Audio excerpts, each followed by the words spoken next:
हमारे चैनल में खुश आमदीद। तो चलिए शुरू करते हैं आज की कहानी। गांव के मौलवी के बारे में मशहूर था कि वो जिसे भी दम करता है वो इंसान जल्द ही सेहत याब हो जाता है। लोग दूर दूर से मौलवी साहब से दम करवाने के लिए आया करते थे। मेरी अम्मा भी बचपन से मुझे मौलवी साहब के पास ले जाती और कहती कि इसे दम किया करो, और वाकई में जैसे ही मौलवी मुझे दम करता मैं बिल्कुल ठीक हो जाती थी। इस मौलवी के चर्चे दूर दूर तक फैले हुए थे। दम करके उसने अपने इतने पैसे कमा लिए थे कि गांव में एक पक्का मकान बनवा लिया। गांव वाले मौलवी साहब की बहुत इज्जत किया करते थे। मेरे दिल में भी मौलवी साहब के लिए बहुत ही इज्जत और एहतराम था। मौलवी साहब के 2 ही बेटे थे। बड़ा बेटा मस्जिद में ही उनके साथ मुअज्जिन का फरीज़ा अंजाम देता था और उनके छोटे बेटे को आज तक कभी किसी ने नहीं देखा था। जब भी कोई मौलवी साहब से पूछता कि आपका छोटा बेटा क्यों बाहर नहीं आता, हमेशा घर में क्यों रहता है, तो मौलवी साहब कहते कि उसे बाहर निकलना बिल्कुल पसंद नहीं। मैं खुद परेशान हूँ कि वो घर से बाहर क्यों नहीं निकलता, यहाँ तक कि वो स्कूल वगैरह भी नहीं जाता था। सब हैरान होते थे कि मौलवी साहब अपने छोटे बेटे को इतना छुपा छुपा कर क्यों रखते हैं, और जब भी मौलवी साहब से उस बारे में सवाल करते तो मौलवी साहब आगे से टाल मटोल से काम लेते। मुझे शक होता था कि कोई ना कोई ऐसी बात है जिसे वो सबसे छुपा रहे हैं और नहीं चाहते कि उनके बेटे को कोई देखे। मौलवी साहब की बीवी भी बहुत ही कम घर से निकलती थी। वो घर में रहकर अपने बेटे की देखभाल करती, लेकिन हर जुमेरात के दिन वो एक बड़ी सी चादर ओढ़े और बुरके में मलबूस एक लड़की के साथ गांव के आखिरी कोने पर बने मज़ार पर जाती थी। उसके बारे में मशहूर था कि वो एक बहुत ही नेक माँ बाप की औलाद है और मज़ार से उससे ख़ास शौक़ है। अपनी हर ज़रूरत के लिए वो मज़ार पर चली जाती थी। मुझे ये बात अजीब लगती थी। गांव में भी लोग तरह तरह की बातें करते थे कि मौलवी की बीवी होकर वो ऐसे मज़ारों पर जाती है। हालांकि वो जानती है कि इंसान की सारी मुरादें पूरी करने वाला सिर्फ अल्लाह ताला ही है। वो एक मुर्दे से क्या मांग सकती थी, लेकिन उस औरत को ये बात कभी भी समझ नहीं आती थी। हमने सुन रखा था कि उस मज़ार में एक बहुत पुराना ज़मींदार मुदफिन है। दरअसल पहले इस गांव पर एक ज़मींदार का राज था।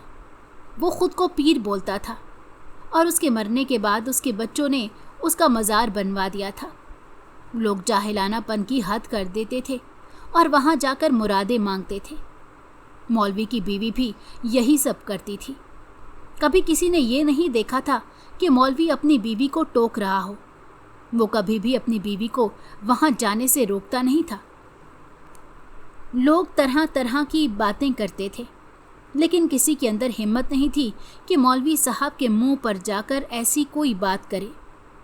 मुझे हमेशा तजस्सुस रहता था कि मौलवी के घर में तो कोई औरत नहीं, उसकी बीवी के अलावा। तो फिर ये लड़की कौन है जो बुर्का पहने मौलवी की बीवी के साथ मज़ार की तरफ जाती है। 1-2 बार जब गांव की औरतों ने मौलवी की बीवी से पूछा कि तुम्हारे साथ ये लड़की कौन है, तो उसने बताया कि ये उसके किसी रिश्तेदार की बेटी है, अक्सर गांव में आती रहती है। ये कहते हुए मौलवी की बीवी के चेहरे पर अलग ही बौखलाहट दिखाई दे रही थी। वो काफ़ी बौखलाई हुई लग रही थी। यूं लगता था जैसे उसे कोई राज खुल जाने का डर हो। एक दिन जब वो मज़ार पर जा रही थी तब मैंने चुपके से उसका पीछा किया। मज़ार पर पहुंचकर उसने अपने साथ मौजूद लड़की को वहीं बिठा दिया और फिर उसका बुर्का उतार दिया। ये देखकर तो मेरी हैरत की इंतहा न रही कि उस बुर्के के अंदर कोई लड़की नहीं बल्कि एक छोटा सा लड़का था। मज़ार बिल्कुल सुनसान पड़ा हुआ था। मौलवी साहब की बीवी वहाँ बैठकर ज़ोर ज़ोर से दुआएं कर रही थी कि मेरा बेटा एक ख्वाजा सरा है, लोग इसे कबूल नहीं करते, इसे वापस ठीक करके एक मर्द बना दें। और वो जो कुछ बोल रही थी मुझे साफ सुनाई नहीं दे रहा था। ख्वाजा सरा का लफ्ज़ सुनकर तो मेरी हैरत की इंतहा न रही। मैंने तो कभी सोचा भी नहीं था कि उनका बेटा दरअसल एक ख्वाजा सरा होगा।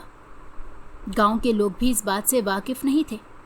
मैंने इस बात का जिक्र कभी भी किसी से नहीं किया, ये मौलवी साहब का राज था और मैं उसे खोलकर उन्हें शर्मिंदा नहीं करना चाहती थी।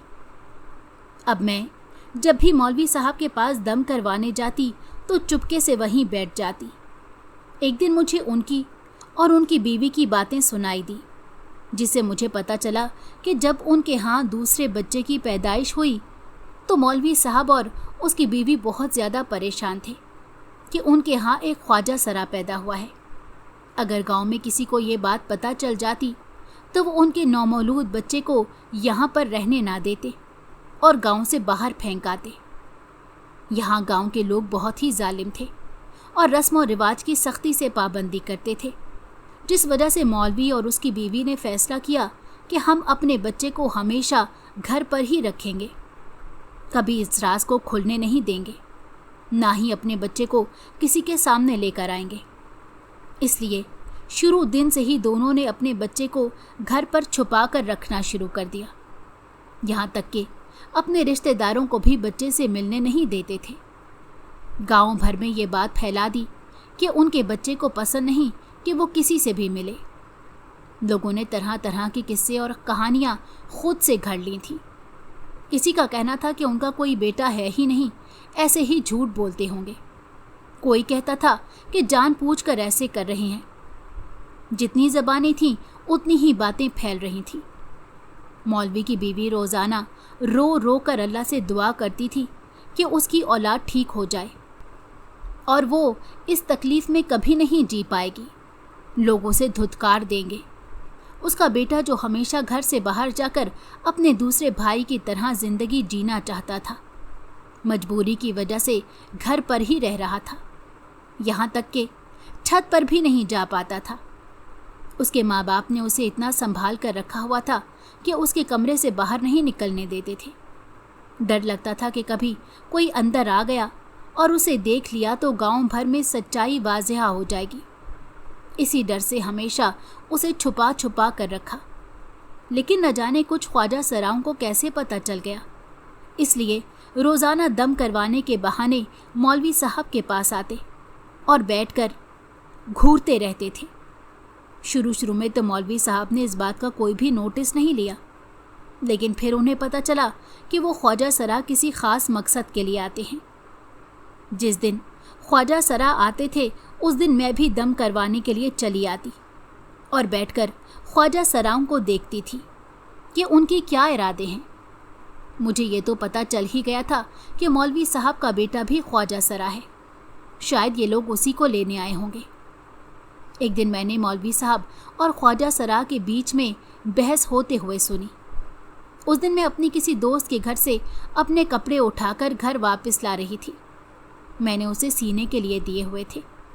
रास्ते में मुझे मौलवी साहब के घर के पास से अजीब व गरीब शोर की आवाज़ें सुनाई दी।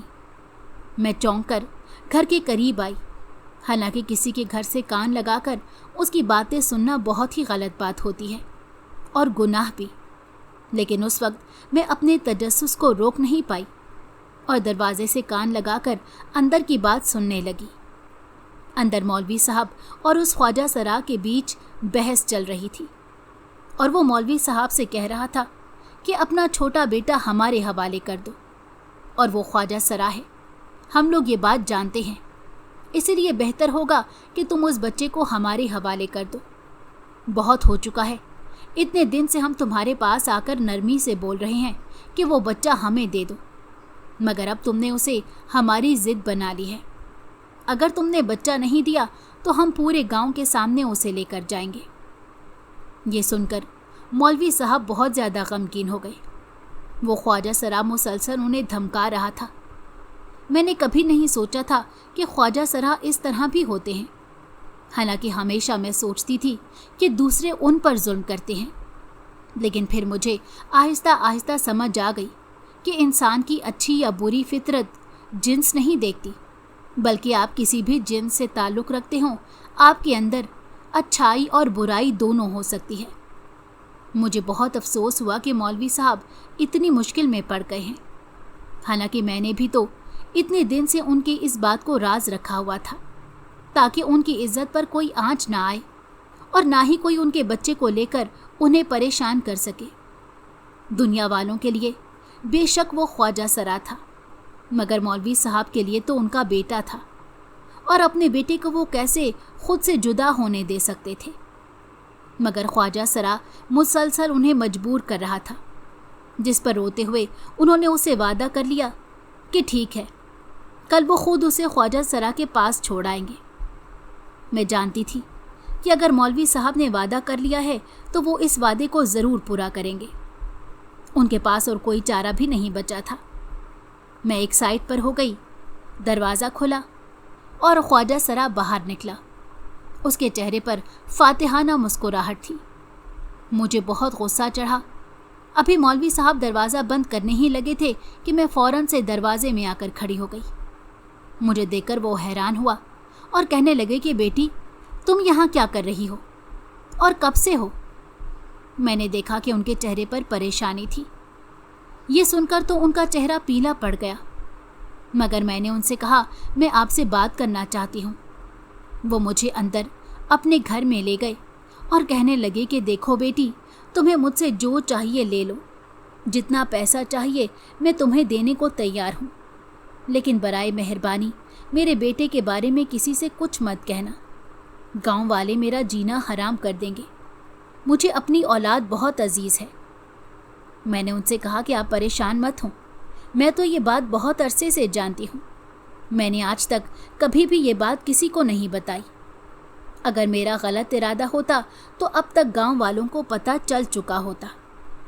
یہ سن کر تو مولوی صاحب حیران ہو گئے اور کہنے لگے کہ بیٹا، آخر تمہیں کیسے پتا یہ بات؟ میں نے انہیں سارا واقعہ کہہ سنایا، جسے سن کر وہ دم ساک کر بیٹھ گئے اور بولے میں نے کبھی نہیں سوچا تھا کہ میرا راز ایسے بھی کھل جائے گا۔ میں نے مولوی صاحب سے کہا کہ میں جانتی ہوں وہ آپ کی اولاد ہے اور آپ بہت پریشان ہیں، لیکن یہ خواجہ سرا آپ کو مسلسل دھمکا رہا ہے اور وہ آپ کی کمزوری کا فائدہ اٹھانا چاہ رہا ہے۔ آپ کی اولاد ہے، وہ آپ اسے خود سے دور کیوں بھیجیں گے؟ مولوی صاحب نے کہا دیکھو میرے پاس اور کوئی راستہ نہیں، اگر میں نے خواجہ سرا کی بات نہیں مانی تو گاؤں والے میرے بیٹے کو کبھی بھی جینے نہیں دیں گے۔ اس سے بہتر ہے کہ چپ چاپ میں اسے خواجہ سرا کے ساتھ بھیج دوں، کبھی کبھی جا کر اس سے مل آیا کروں گا۔ لیکن میں نے مولوی صاحب سے کہا یہ بات بہت ہی غلط ہے، آپ کا بیٹا بھی انسان ہے اور اسے آپ کے ساتھ جینے کا پورا حق ہے۔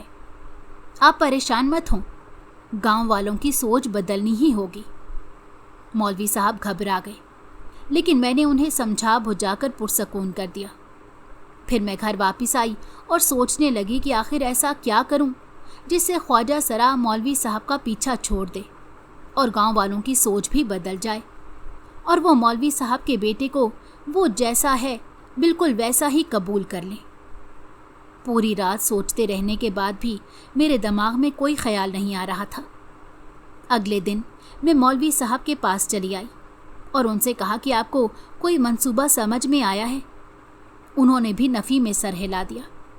ہم دونوں کے دماغ بالکل ہی کام کرنا بند ہو گئے تھے۔ اب کیا کریں گے؟ کس طرح سے لوگوں کو سمجھائیں گے؟ پھر میں نے مولوی صاحب کو ایک بات کہی اور کہا کہ آپ لوگوں کے سامنے یہ بات کھلم کھلا بتا دیں اور انہیں بتائیں کہ مجھے اپنی اولاد بہت زیادہ عزیز ہے۔ اگر کسی کو قبول نہیں ہے تو میں یہ گاؤں چھوڑ کر ہمیشہ کے لیے چلا جاؤں گا۔ گاؤں کے لوگ آپ کی بہت عزت کرتے ہیں، ہو سکتا ہے کہ وہ آپ کی بات سمجھ لیں اور اس بات کو قبول کر لیں۔ مولوی صاحب نے کہا ہاں، یہی ایک طریقہ رہ گیا ہے، کیونکہ میں اپنی اولاد کو خود سے دور نہیں کر سکتا۔ یہ کہہ کر مولوی صاحب باہر آئے اور سارے لوگوں کو ایک جگہ جمع کیا۔ سب لوگ حیرت سے جمع ہو گئے کہ آخر مولوی صاحب کو کیا بات کرنی ہے۔ مولوی صاحب نے دھیرے دھیرے سب کچھ بتا دیا کہ میرا دوسرا بیٹا جو گھر سے باہر نہیں آتا، دراصل وہ ایک خواجہ سرا ہے، اس لیے میں نے اسے گھر میں رکھا تھا کہ آپ لوگوں میں سے کوئی بھی اس کا مذاق نہ اڑائے اور اسے گاؤں سے باہر نہ نکال دے۔ مجھے میری اولاد بہت عزیز ہے، اگر آپ لوگوں کو قبول نہیں تو میں یہاں سے چلا جاؤں گا۔ لوگ یہ سن کر حیرت میں پڑ گئے اور زور زور سے چلانے لگے कहने लगे कि तुम्हें इसको अपने घर पर रखने की कोई ज़रूरत नहीं, कितने बेशर्म हो तुम। और न जाने कैसी कैसी बातें मौलवी साहब के लिए इस्तेमाल करने लगे। मुझे ऐसे अल्फाज सुनकर ही शर्म आ रही थी। मौलवी साहब परेशान हो गए और अपना साजो सामान उठाकर अगले ही दिन वहाँ से निकल गए। उन्हें इस बात की खुशी थी कि उनका बेटा ख्वाजा सरा के हाथ नहीं लगा। अब ख्वाजा सरा उन्हें धमका नहीं सकता था। मुझे गांव वालों की ज़हनियत पर बहुत ही अफसोस हो रहा था कि वो इस तरह से मौलवी साहब के लिए गलत अल्फाज इस्तेमाल कर रहे थे। उनका बेटा भी तो एक इंसान ही था, बेशक वो ख्वाजा सरा था। दरअसल लोग उस ख्वाजा सरा में नुक्स नहीं निकाल रहे थे, बल्कि अल्लाह की तख्लीक में नुक्स निकाल रहे थे, और उन्हें इस बात का अंदाज़ा भी नहीं था कि वो कितनी बड़ी गलती कर रहे हैं। मैं अक्सर मौलवी साहब से मिलने जाती रहती हूँ और उनके लिए उनकी पसंद की चीज़ें भी अपने हाथों से बना कर ले जाती हूँ। मौलवी साहब की बीवी ने अल्लाह से तौबा कर ली और अब मज़ार पर नहीं जाती। मेरी अम्मा इस बात को पसंद नहीं करती कि मैं मौलवी साहब से मिलने जाऊं, लेकिन मैंने उन्हें समझा दिया और कहा कि आप एक गलत बात के लिए मुझे नहीं मना सकती। मौलवी साहब एक अच्छे इंसान हैं और उनका बेटा अगर ख्वाजा सरा है तो उसमें बुराई ही क्या है। उसे भी अल्लाह ने ही बनाया है और हमें भी। अगर अल्लाह चाहता तो हमें भी ख्वाजा सरा बना सकता था, लेकिन उसने हमें मुकम्मल औरत या मर्द बनाया है। उस पर गरूर करने वाली कोई बात नहीं। ये सुनकर अम्मा खुश हो गईं। गांव के लोग आज भी मौलवी साहब के बारे में गलत बातें कहते हैं और कहते हैं कि उन्होंने हमेशा धोखे में रखा, एक ख्वाजा सरा को घर में पालते रहे। उन्हें तो चाहिए था कि उसके पैदा होते ही उसे गांव से बाहर फेंक देते। मगर मैं हमेशा उन्हें समझाती रहती हूँ कि मौलवी साहब ने बिल्कुल ठीक किया, अपने बेटे को पाला। कोई अपनी औलाद को इस तरह कैसे फेंक सकता है? तुम लोगों के अंदर अल्लाह का खौफ नहीं है क्या? मगर किसी को भी ये बात समझ में नहीं आती। लेकिन मैं खुश हूँ कि कम से कम मेरे दिल में कोई गलत ख्याल नहीं है और मैं मौलवी साहब की बहुत इज़्ज़त करती हूँ। रोज़ाना दुआ करती हूँ कि मौलवी साहब इज़्ज़त से वापस दोबारा इस गांव में आ जाएं।